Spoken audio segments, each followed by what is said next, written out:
नमस्कार मित्रों, स्वागत है आपका। प्रस्तुत है आपके समक्ष एक बार फिर। जैसा कि आप जानते हैं कि हम आपके समक्ष जब भी आते हैं तब कुछ नया लेकर आते हैं, कुछ साहित्यिक, कुछ सांस्कृतिक, कुछ आपके जीवन से जुड़ा हुआ। तो इसी संदर्भ में हम पढ़ रहे थे हिंदी साहित्य का इतिहास, जिसके लेखक हैं आचार्य रामचंद्र शुक्ल जी। हमने इसमें 2 भाग पढ़े, वीरगाथा काल दूसरा था और उसका पहला भाग था आदिकाल। तो वीरगाथा काल हम पढ़ रहे थे, उसमें हमने पूरा पढ़ लिया, लेकिन अब हम जानेंगे उसके संदर्भ। तो लीजिए, प्रस्तुत है वीरगाथा काल के संदर्भ। मित्रों, अब हमने इस भाग को लगभग पूरा पढ़ लिया है। अब बारी आती है इसके संदर्भ की, यानी कि जो हमने 1-2 ऐसे लिखे हुए देखे कोई कठिन शब्दार्थ, वो कहाँ से लिए गए हैं शब्द, वो कोई विशेष चीज़ है, वो कहाँ से ली गई है, उनका संदर्भ दिया गया है यहाँ पर। 1 नंबर है ब्याहने, दूसरा सामंतों को, तीसरा है सब, चौथा यानी कि, और पांचवे का अर्थ है, अच्छा, चौथे का अर्थ यानी कि या बारात की, और पांचवे का अर्थ है सब, छठा अंतःपुर, 7 खंडा का, घर में, नेक्स्ट स्वामी राजा तुम्हारे, यानी यहाँ पर, क्यों परदेश, आग का जलना कोपल में छोड़ दे तो छोड़ दे, 17वां है जीव का जला नहीं पनपता, आकाशदीप जलाए गए, 19वां यदि वह धन्य या स्त्री अंग संभाल कर तुरंत मिलती तो उस बाला का मान भंग हो जाता।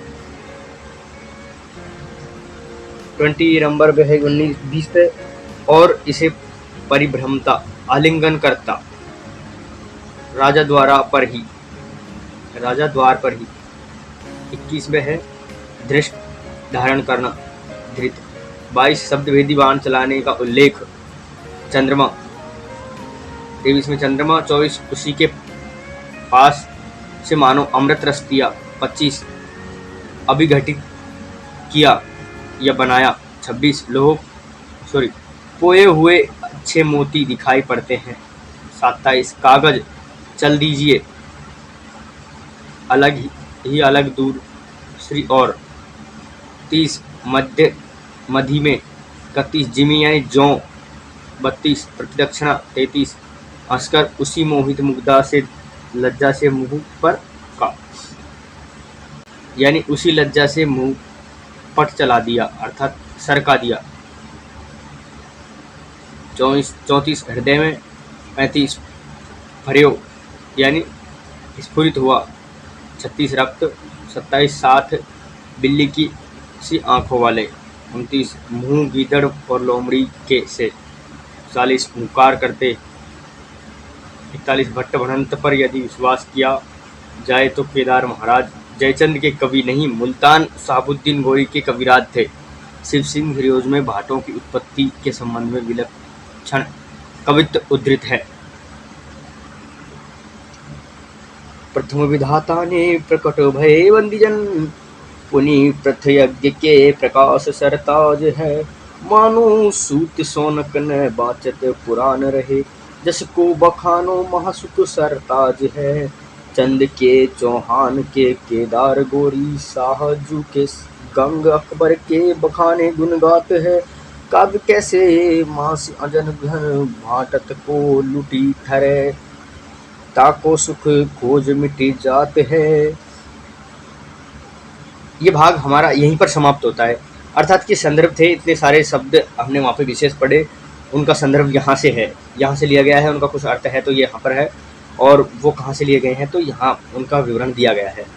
तो इसमें एक बात हमने देखने को मिली कि अगर हम शिव सिंह सरोज पढ़े तो भाटों की उत्पत्ति के बारे में ये छंद है, और इसी के अनुसार साहबुद्दीन गौरी के कविराज बताया कि जयचंद के जो राजकवि थे उनको जयचंद का राजकवि ने कह करके और साहबुद्दीन गौरी का राजकवि कहा गया है। जगनीक जगनीक नहीं, जो हमने पिछली वीडियो में पढ़ा था भट्टकेदार, तो भट्टकेदार ही साहबुद्दीन गौरी के कविराज थे अकॉर्डिंग टू शिव सिंह सरोज। और इसके अलावा कई चीज़ें आपको मिलेगी। ये हम इसीलिए पढ़ रहे हैं क्योंकि ये भी स्वयं लेखक श्रीमान आचार्य रामचंद्र शुक्ल जी ने ही लिखा है कि यहाँ से संदर्भ लिए गए हैं, और इनको भी पढ़ना अति आवश्यक है, क्योंकि जो चीज़ें अंदर छूट गई हैं वो यहाँ पे थोड़ी समझ में आ जाएगी।